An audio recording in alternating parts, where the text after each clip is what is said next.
옛날 옛적 울산의 어느 마을에는 따뜻한 햇살과 상쾌한 바람, 그리고 푸른 바다와 높은 산들이 펼쳐져 있었습니다. 마을 한가운데에는 수백 년 된 소나무 한 그루가 우뚝 서 있었고, 마을 사람들은 이 소나무를 지혜의 나무라 부르며 존경했습니다. 어느 날 한 젊은 목동이 양들을 몰고 그 소나무 아래에서 휴식을 취하고 있었습니다. 그는 하늘을 올려다보며 커다란 구름이 천천히 흐르는 것을 지켜보았고, 바람에 몸을 맡기며 낮잠을 청했습니다. 그에게는 바람이라 불리우는 신비한 능력이 있었는데, 그 바람은 어느 방향으로도 몰고 갈 수 있었고, 사람들의 마음속 이야기를 들려주기도 했습니다. 목동은 그 능력을 자주 사용하곤 했지만, 오늘따라 소나무의 이야기가 궁금해졌습니다. 그래서 그는 소나무를 향해 속삭였습니다.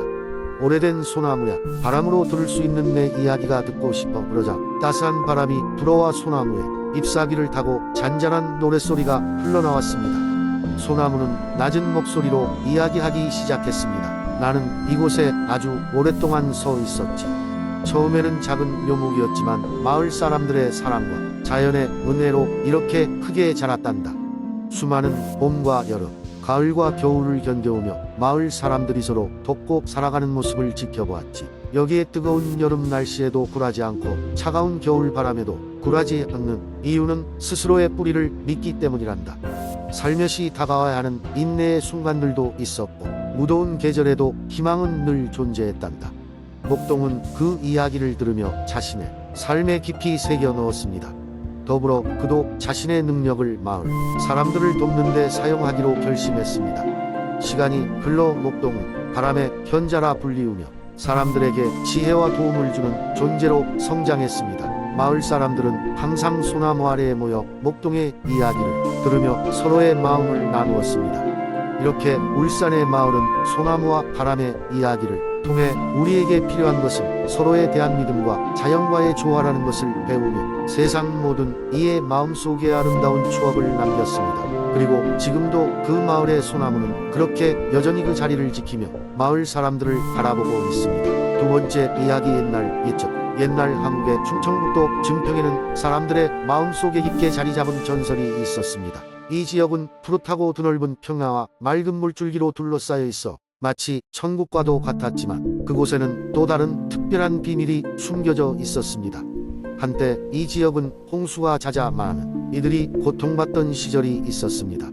마을 사람들은 매년 홍수에 대비하기 위해 정성을 다해 둑도 쌓고 신비스러운 의식을 행했지만, 그들은 하늘이 내리는 구름을 막을 방법을 찾을 수 없었습니다. 그러던 어느 날 마을의 연못 근처에 하얗고 우아한 백학이 날아들었습니다. 이 백학은 보통의 백학이 아니었습니다. 날개를 펼치면 구름을 가르고 그 울음소리는 천리를 넘었으며, 무엇보다도 그 눈빛은 사람들의 마음을 꿰뚫어보는 듯했습니다. 마을 사람들은 처음엔 놀라움을 감추지 못했지만, 시간이 흐름에 따라 이 백학이 홍수를 막아줄 수 있는 존재라는 믿음을 가지게 되었습니다.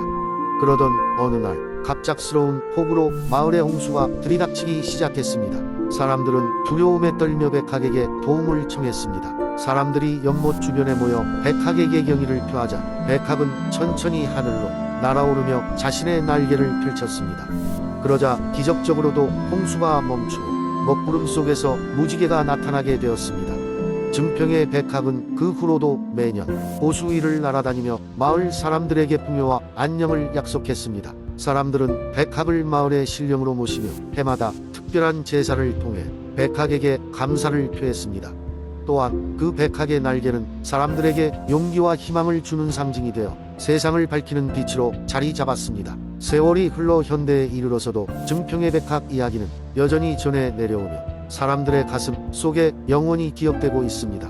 증평 사람들은 홍수에 굴하지 않고 백학을 통해 희망을 찾는 법을 배웠기에 그 어떤 시련도 웃으며 맞이할 준비가 되어 있습니다. 이처럼 증평의 백학 이야기는 모두에게 믿음과 용기의 중요성을 일깨워 줍니다. 세 번째 이야기. 옛날 옛적 아름다움과 자연이 조화를 이루는 한국의 양구라는 마을이 있었습니다. 그곳은 높은 산과 맑은 강이 자리 잡고 있었고, 이따금씩 하늘을 찌를 듯한 나무들이 멋들어지게 자라나 있었습니다. 이 작은 마을에는 주민들 사이에 전해 내려오는 신비로운 전설이 하나 있었습니다.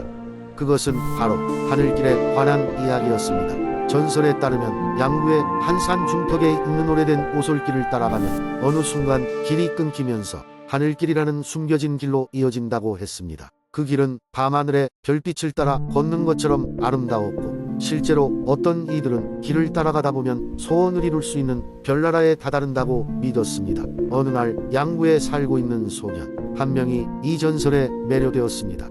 그의 이름은 진수였고 그는 항상 호기심으로 가득 차 있던 소년이었습니다. 진수는 마을 어른들에게 하늘길에 대해 들을 때마다 가슴이 두근거렸고 언젠가는 꼭 이 길을 찾아 떠나리라 다짐했습니다. 진수는 매일매일 그 길을 찾기 위해 산을 오르고 숲속을 탐험했지만 항상 제자리로 돌아오곤 했습니다. 가끔씩 죽은 나무와 너덜너덜한 바위들 때문에 길을 잃을 뻔도 했고 심지어 날카로운 바람 때문에 위험에 처한 적도 있었습니다. 하지만 포기할 수 없었던 진수는 도전 정신으로 가득 차 다음 날이면 어김없이 산을 향해 떠나곤 했습니다.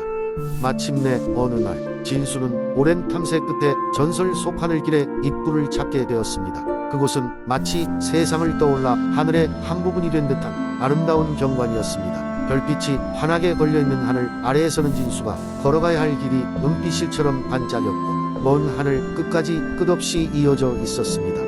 진수는 설레는 마음을 안고 천천히 하늘길에 발을 내디뎠습니다. 길을 걷다 보니 그 주변에는 각양각색의 꽃들이 만개해 있었고 이상한 새들이 아름다운 소리로 노래를 부르고 있었습니다. 진수는 마치 꿈속을 걷는 듯한 기분이 들었습니다.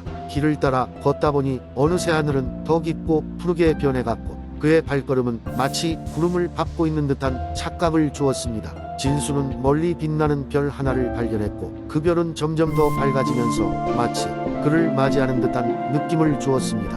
그 순간 진수는 그 별이 자신에게 손짓하고 있음을 깨달았고 자신도 모르게 그 빛을 향해 소원을 빌었습니다. 소원은 단순했습니다. 이 하늘길의 아름다움을 언제나 간직할 수 있기를. 하늘길 위에서 진수는 자신이 걸어온 길을 되돌아보았습니다. 돌아오는 길은 이제까지 느껴보지 못한 평화롭고 온화한 풍경으로 가득했습니다. 그리고 다시 양구의 길로 돌아왔을 때 마치 긴 꿈을 꾼 듯 했습니다.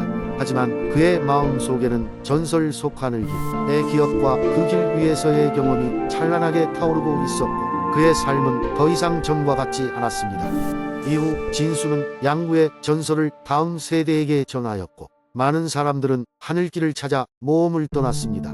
진수가 경험한 하늘길의 이야기는 양구 마을의 신비로운 전설로 남아 오늘날까지 많은 이들에게 꿈과 희망을 심어주고 있습니다. 그래서 양구의 하늘 밑 사람들은 결코 두려움 없이 하늘길을 찾아 떠날 수 있게 된 것입니다. 네 번째 이야기. 옛날 옛적 한국의 남해안에 위치한 고흥이라는 작은 마을이 있었다. 고흥은 아름다운 자연경관과 우아한 기후로 유명했지만 그 중에서도 특히 용암산은 신비로운 전설을 간직한 산으로 유명했다. 용암산은 마을 사람들에게 신성시되는 산이었다. 전설에 따르면 이 산에는 100년에 한 번 용암이라는 거대한 용이 나타난다고 했다. 용은 마을과 자연을 사랑하여 자신의 모습을 굳이 드러내지 않았지만 마을 전체를 보호하고 균형을 지키는 일을 마다하지 않았다. 용의 존재는 마치 바람처럼 느껴졌고 많은 사람들은 그를 신으로 여겼다. 마을 사람들은 특히 해마다 열리는 용축제를 손꼽아 기다렸다. 이 축제는 용암산의 용에게 감사를 표하는 행사로 마을 사람들은 농작물과 과일을 바치고 감사의 춤과 노래를 춘다. 그리고 축제가 끝날 무렵 밤하늘에는 아름다운 불꽃놀이가 펼쳐진다. 마을 사람들은 불꽃 속에서 용의 형상을 보곤 했다고 이야기한다. 어느 해 용축제를 앞둔 날들이었다. 마을은 소란스러웠고 축제 준비로 분주했다. 하지만 많은 사람들이 축제에 집중하는 그 시간 마을 근처에 산을 깊이 사랑했던 소녀 수민이는 용암산을 홀로 방문했다. 수민이는 어릴 때부터 용에 관한 이야기를 들으며 자랐고 다른 누구보다 용을 직접 만나고 싶어 했다. 수민이가 산을 오르던 그날 마을에는 이상한 일들이 벌어지기 시작했다. 날씨는 갑자기 악화되어 비바람이 몰아쳤고 바다는 거친 파도를 일으켜 선원들을 위험하게 했다. 마을 원로들은 산에 무언가 문제가 생겼음을 직감했고 용이 분노했다는 소문이 돌기 시작했다. 용암산 정상에 다다른 수민이는 산속에 신비로운 동굴을 발견했다. 동굴은 자연적으로 형성된 것 같지만 마치 누군가의 집처럼 느껴졌다. 수민이는 두려움을 꿋꿋이 이겨내고 동굴 안으로 들어갔다. 그리고 그곳에서 마주친 것은 바로 용암이었다. 거대한 용이었지만 눈빛에 온화함이 가득했다. 용암은 수민이에게 다가와 왜 이곳까지 왔냐고 물었다. 수민이는 용란에 자신이 가진 순수한 마음과 마을 사람들을 위한 간절한 소원을 이야기했다. 용암은 그런 수민이를 보며 자신이 수호해야 할 새로운 세대가 나타났음을 깨닫고 감동했다. 용암은 수민이에게 특별한 능력을 주었다. 그것은 마을과 자연을 조화롭게 하는 힘이었다. 그리고 용의 발자취가 남긴 신비한 보석을 하나 건네주었다. 이 보석은 용암의 힘의 일부로 마을의 평화와 번영을 기원하는 마음을 담고 있었다. 수민이가 안전하게 마을로 돌아오자 날씨는 역시 기적처럼 좋아졌다. 사람들은 다시 축제 준비에 박차를 가했고 수민이는 용암산에서의 비밀을 가슴 속 깊이 간직했다. 용축제는 예년보다 더 성대하게 열렸고 매년 그 불꽃놀이 속에서 사람들은 더욱 뚜렷한 용의 형상을 볼 수 있었다. 그 이후로 고흥의 사람들은 수민이가 가진 보석의 전설을 신뢰하며 자연과의 조화를 중요하게 여겼다. 고흥은 평화로운 마을로서 세상을 위한 본보기가 되었고 용암산의 이야기는 입에서 입으로 세대를 넘어 전해졌다.